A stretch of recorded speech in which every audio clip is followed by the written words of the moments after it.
Vasudeva Reddy arrest మద్యం అక్రమ కేసులో A2గా ఉన్న అధికారి 27 వరకు రిమాండ్కి విధించిన ఏసీబీ కోర్టు. విచిత్రమైన పని అయిపోయిందా, ఇది మరో కుట్ర? వాసుదేవరెడ్డి అరెస్టుపై బొత్స సత్యనారాయణ వ్యాఖ్య. ఇన్నాళ్ళు వాసుదేవరెడ్డిని పావులా వాడుకున్న చంద్రబాబు ప్రభుత్వం, అధికారులు వైసీపీ నాయకుల అరెస్టులతో కక్ష సాధించారు. చంద్రబాబు మద్యం కేసు మూసివేతకు సహకరించిన వాసుదేవరెడ్డి ఇప్పుడు అకస్మాత్తుగా అరెస్టు చేయడం సందేహాస్పదం అంటూ బొత్స సత్యనారాయణ గారు వ్యాఖ్యానించారు. నాగార్జున గారు చెప్పండి, పని అయిపోయిందా, ఇది మరో కుట్ర అని బొత్స గారు అంటున్నారు. మీరు మీ విశ్లేషణ ఏమిటి దాని మీద?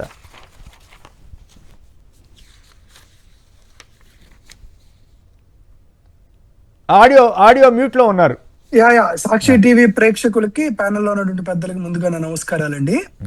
ఆంధ్రప్రదేశ్ రాష్ట్రంలో కొన్ని విచిత్రమైనటువంటి వ్యవహారాలు కనపడుతున్నాయి. ఎందుకంటే ఏమీ లేని ఒక మద్యం స్కామ్ లో ఏదో ఉందని ఒక భ్రమింపు చేయడానికి ప్రభుత్వ అధికారులైనటువంటి ఇద్దరు వ్యక్తుల్ని, అంటే ఇప్పుడు అరెస్టు చేసినటువంటి వాసుదేవరెడ్డి గాని మరొకటి వ్యక్తిని, ఇద్దరు వ్యక్తుల్ని కేవలం వారిని అరెస్ట్ చేసి వారిని బెదిరించి వారిని ప్రలోభపెట్టి వారిని ఇబ్బందులకు గురి చేసి తద్వారా వారిచ్చినటువంటి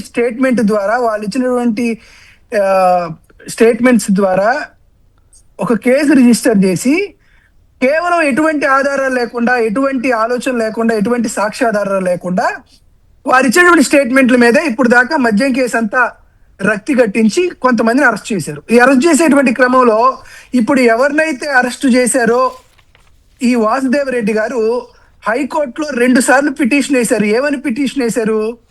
2 సార్లు పిటిషన్ ఏమని వేశారంటే, సిట్ అనేది నా పైన అబ్యూస్ చేస్తుంది, నన్ను బెదిరిస్తుంది, నన్ను ప్రలోభ పెడుతుంది, అనవసరమైనటువంటి పత్రాల మీద సంతకాలు పెట్టమని చెప్తుంది, నా మీద కేసులు పెట్టింది, ఈ ప్రభుత్వం నన్ను నా గవర్నమెంట్ సర్వీసెస్కు వెళ్లకుండా నన్ను ఇబ్బందులకు గురి చేస్తుంది అని చెప్పి ఇతనే హైకోర్టుకు వెళ్ళినటువంటి సందర్భాలు చూసాం.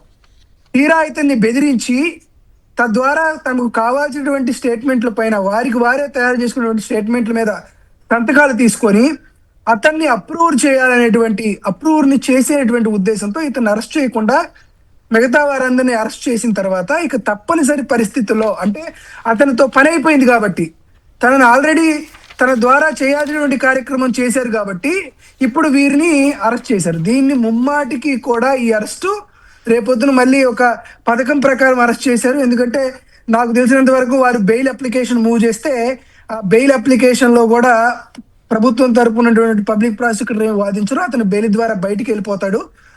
ఎందుకంటే ఈ వాసుదేవరెడ్డిని ఆల్రెడీ సెంట్రల్ సర్వీస్ కి పంపించడానికి రాష్ట్ర ప్రభుత్వం ఒప్పేసుకున్నటువంటి విషయం. ఆయన సెంట్రల్ సర్వీస్కి వెళ్ళిపోయాడు, ఈ రాష్ట్ర సర్వీస్కి వెళ్ళట్లేదు. కాబట్టి ఏదో ఒక పెద్ద గూడు పుటాన్ని చేయడానికే, ఎందుకంటే ఇప్పుడు హెరిటేజ్ కి ఇందాపూర్ కి లింకులు ఎలా కనపడినాయో, ఇప్పుడు హెరిటేజ్ కి విఎస్ఆర్ వెంచర్ కి లింక్ ఎలా పొందినాయో, వీటన్నిటిని పక్కదారి పట్టించడానికి అనవసరంగా అపరాధమైనటువంటి అంశమైనటువంటి దీంట్లో ఇతను అరెస్ట్ జరిగింది. దీన్ని పక్కదారి పట్టించడానికి, ఇష్యూను డైవర్ట్ చేయడానికి దీన్ని 100% వైఎస్ఆర్ కాంగ్రెస్ పార్టీ ఎదుర్కొంటుంది. ఖచ్చితంగా చంద్రబాబు నాయుడు గారు లేకపోతే సిట్టు చేస్తున్నటువంటి దుర్మార్గాల్ని, దురహంకారాన్ని వివిధ కోర్టుల రూపంలో కానీ లేకపోతే ప్రజాస్వామ్య క్షేత్రంలో కానీ ఖచ్చితంగా వైఎస్ఆర్ కాంగ్రెస్ పార్టీ ఎదుర్కొంటుందనే విషయాన్ని మాత్రం మీకు తెలియజేస్తున్నా. రైట్. ఇదే కాకుండా చంద్రబాబు గారి మీద గత ప్రభుత్వం పెట్టిన కేసుని కూడా ఆ ఉపసంహరణలో వాసుదేవరెడ్డి గారు సహకారం తీసుకున్నారని అప్పట్లో వార్తలు వచ్చాయి కదా, వాళ్ళతో విత్డ్రా చేయించడం ఇట్లాంటివి కూడా జరిగినట్లు ఉన్నాయి కదా. రైట్. మన రామ్నాథ్ గారు మీరేమంటారు? కొమ్మినేని గారు, ఇప్పుడు వాసుదేవరెడ్డి గారి అరెస్టు విషయాన్ని నిశ్చితంగా గమనిస్తే కొన్ని విషయాలు అయితే అర్థమవుతాయి. చంద్రబాబు నాయుడు గారి మీద గత ప్రభుత్వం పెట్టిన కేసులు వెనక్కు తీసుకోవడంలో ఈయన అభ్యంతరం లేదని లేఖ రాశారు కోర్టుకి. దాని ఆధారంగా ఆ కేసును పక్కన పెట్టే పరిస్థితికి వచ్చారు. దాంతో పాటు వాసుదేవరెడ్డిని ఒక టైంలో అప్రూవర్ గా మార్చే ప్రక్రియ జరిగింది. కాకపోతే కోర్టు అడ్డుకట్ట వేసింది. వీళ్ళు వెళ్ళి అప్రూవర్ గా ఏంటి డీల్ ఏంటి ఆ రోజు ముందు తొలుత అప్రూవర్ గా మారేందుకు అంగీకరిస్తే నువ్వు ముందస్తు బెయిల్ పిటిషన్ వేస్తే మేము దానికి సానుకూలంగానే ఉంటాం, వ్యతిరేకించమని ఒక ఒప్పందం చేసుకొని ఏసీబీ కోర్టులో వీళ్ళ చేత ముందస్తు బెయిల్ పిటిషన్లు వేయించారు. కానీ ఏసీబీ కోర్టు న్యాయమూర్తి ఈ విషయాన్ని గ్రహించి మీ మధ్య డీల్ కుదిరినట్టుంది, మీ మధ్య ఒప్పందం కుదిరి ఇక్కడ కోర్టుకు వచ్చారని డైరెక్ట్ గా న్యాయమూర్తి వ్యాఖ్యానించారు. ఇప్పుడు ముందస్తు బెయిల్ ఇస్తేనే అప్రూవర్ గా మారుతామన్న కండిషన్ తో ఇక్కడికి వచ్చారు మీరు అంటే, కోర్టుతో కూడా డైరెక్ట్ గా మీరు బేరసారాలు ఆడుతూ ఉన్నారని చెప్పి అటు వాసుదేవ్ రెడ్డికి ఇటు రాష్ట్ర ప్రభుత్వాన్ని కూడా ఏసీబీ కోర్టు ప్రశ్నించిన అవదంతం. ఎందుకు తొలుత ముందస్తు బెయిల్ మూవ్ చేశారు అంటే, ఎప్పుడైనా కానీ ఒక వ్యక్తి ఒక కేసులో అప్రూవర్ గా మారితే ఆ కేసు ట్రయల్ ముగిసే వరకు కూడా లోపల ఉండాలి, జైల్లో ఉండాలి, కస్టడీలో ఉండాలి. కాబట్టి అప్రూవర్ గా మారి ఒప్పుకున్నారు కాబట్టి జైల్లో ఉండకుండా వెసులుబాటు కల్పిస్తామని ముందే ఒప్పందం చేసుకొని తొలుత ముందస్తు బెయిల్ పిటిషన్ వేయించారు. అంటే కోర్టు ఇవన్నీ నమ్మేసి ముందస్తు బెయిల్ ఇచ్చి ఉంటే ఆ తర్వాత అప్రూవర్ గా మార్చుకొని కావాల్సిన విధంగా ఏదేదో రాయించుకోవాలని ట్రై చేశారు. ఇదే ప్రయోగాన్ని వివేకానంద రెడ్డి కేసులో దస్తగిరి మీద కూడా చేశారు. తొలుత అతనికి బెయిల్ వచ్చిన తర్వాత అప్రూవల్ గా మార్చారు. ఎందుకంటే అలా మార్చకపోతే కేసు ట్రయల్ పూర్తయ్యే వరకు వ్యక్తులు లోపల ఉండాలి. అలా లోపల ఉండకుండా మీకు వెసులుబాటు ఇస్తామన్న ఒక అగ్రిమెంట్ తో అప్రూవల్ గా మార్చుకునే ప్రక్రియను నడిపారు. వాసుదేవ్ రెడ్డి గారి విషయంలో కూడా అదే జరిగింది. కాకపోతే న్యాయమూర్తి గారు కనుక్కొని మీరు డైరెక్ట్ గా కోర్టుతోనే బేరసారాలు వాడుతున్నారు, ఏటుగా ఉన్న వ్యక్తి అని మీరే చెప్తున్నారు, ఇలాంటి వ్యక్తిని మీరు అప్రూవల్ గా ఎలా మారుస్తారు అంటే ఇది ఒక ఫ్యాషన్ అయిపోతుంది. ఏదైనా ఒక కేసులో నిందితులుగా ఉన్న వ్యక్తులు కుమ్మక్కైపోయి ఇదిగో మీరు కావాల్సిన విధంగా మేము స్టేట్మెంట్ ఇస్తాం, మమ్మల్ని జైలుకు వెళ్ళకుండా చూడండి అని చెప్తే ఇలాంటివన్నీ చేసే అవకాశం ఉంటుంది, అప్రూవర్ గా మారి ఉంటాయి. కాబట్టి మేము దీన్ని అంగీకరించమని కోర్టు చెప్పిన తర్వాత మొత్తం రివర్స్ అయింది. ఇప్పుడు ఎందుకు వాసుదేవ్ రెడ్డి గారిని అరెస్ట్ చేశారంటే ఇందాక అనుకున్నట్టు అవసరం తీరిపోయింది అనుకుంటున్నారా ఇంకా.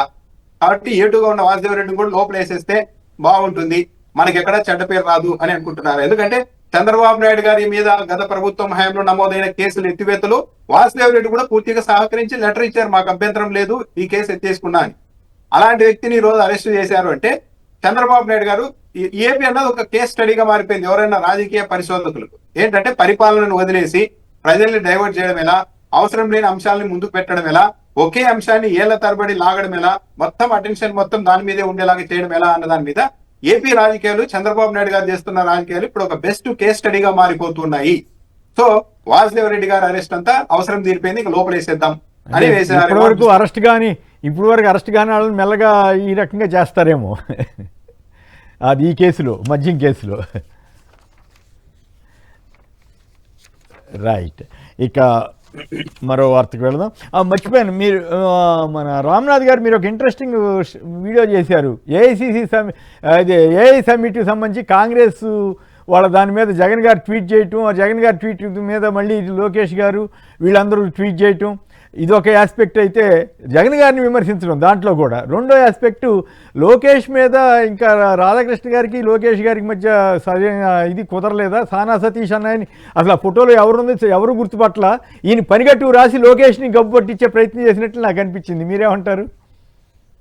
అంటే ఇప్పుడు మన రాడార్ లో మన టార్గెట్ లో ఉన్న వ్యక్తుల మూవ్మెంట్లు అక్కడికి వెళ్ళిపోతాయి. ఏదైనా ఒక ఫోటో కనిపిస్తే మనకు నచ్చిన వ్యక్తి ఉంటే అక్కడికి వెళ్ళిపోతుంది ఫోకస్. కాబట్టి రాధాకృష్ణ గారు ఎందుకో సానా సతీష్ గారి మీద ఉన్నారు, అందుకని ఆయన కనిపెట్టారు. లేకపోతే ఎవరు అబ్జర్వ్ చేయలేదు. నారా లోకేష్ గారి పక్కన సానా సతీష్ గారు ఉన్నారు. దీంతో పాటు ఇంకో విషయం ఏంటంటే ఇప్పుడు రాష్ట్ర ప్రభుత్వం కానీ నారా లోకేష్ గారు కానీ సమాధానం చెప్పాల్సింది. ఏబిఎన్ రాధాకృష్ణ గారు అనుమానం ఏం లేదు, ఆయన తెలుగుదేశం పార్టీ శ్రేయోభిలాషి అన్నది అందరికీ తెలుసు. అలాంటి వ్యక్తే నారా లోకేష్ పక్కన ఉండకూడని వ్యక్తులు ఉంటున్నారు, కనీసం అతనితో ఫోటో దిగే అర్హత కూడా లేని వ్యక్తులు ఉన్నారు అంటే, అంత ప్రమాదకరమైన వ్యక్తులు ఉంటే, అలాంటి వ్యక్తులతో నారా లోకేష్ గారు స్నేహాలు చేస్తూ ఉంటే చంద్రబాబు నాయుడు గారు నారా లోకేష్ గారు సమాధానం ఇవ్వాలి. ఇప్పుడు మొన్న జగన్మోహన్ రెడ్డి గారు ఇలా విలాసాలకు వెళ్ళడం అవసరమా ప్రత్యేక విమానాలు అంటే, నా దుడ్డు నా ఇష్టం అన్నారు. మరి రాధాకృష్ణ గారికి చెప్పమనండి, ఈ సమాధానం చెప్పడం లేదు. అయితే ఇక్కడ కోర్టు కూడా ఉంది. చెప్పబోగా సానా సతీష్ అతన్ని తీసుకుని తిరుగుతావా అని చాలా డేంజర్ అనో లేకపోతే చాలా చెడ్డ వ్యవహారం అన్నట్టుగా అప్పుడు మీకు గుర్తుందా, రాజ్యసభ అప్పుడు కూడా ఇట్లాగే రాశారు ఆయనకి రాకూడదని. కానీ అయినా కూడా లోకేష్ గారు ఇచ్చారు. ఇప్పుడు కూడా మరి లోకేష్ గారిని అవమానించిన రాధాకృష్ణ గారి పట్ల మరి లోకేష్ గారు ఎట్లుంటారో చూడాలి.